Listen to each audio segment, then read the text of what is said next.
আজকের সকালটা আমি আমার গোপুসোনাকে সেবা দিয়ে শুরু করলাম। Hello everyone, welcome back to my channel. কেমন আছো সবাই? আশা করি অনেক ভালো আছো। ভালো থাকারই কথা, অবশ্যই ভালো থাকবে। আমার তো সমস্ত রকমের সবজি কোটা কমপ্লিট হয়ে গেছে। এবার আমি জল দিয়ে ভালোভাবে ধুয়ে নিচ্ছি।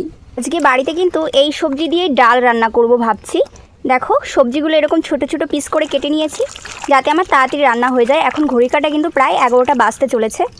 এখন আমার রান্না হয়নি কারণ আজকে ঘুম থেকে উঠতে অনেকটাই লেট হয়ে গেছে। এই রান্না করতে যতটা সোজা মনে হয় ততটা কিন্তু একদম সোজা নয়।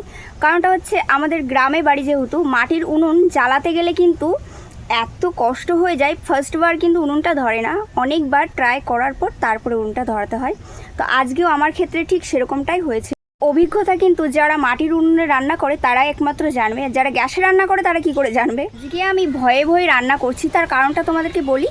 আশেপাশে এত পরিমাণে হাওয়া হচ্ছে আর মাটির উনুনে রান্না করতে আমার ভীষণ ভয় লাগে। এই জন্য মা আমাকে খুব একটা রান্না করতে দেয় না, তবুও জোর করে 2-1 দিন করতে হয়, যেরকম আজকে করছি।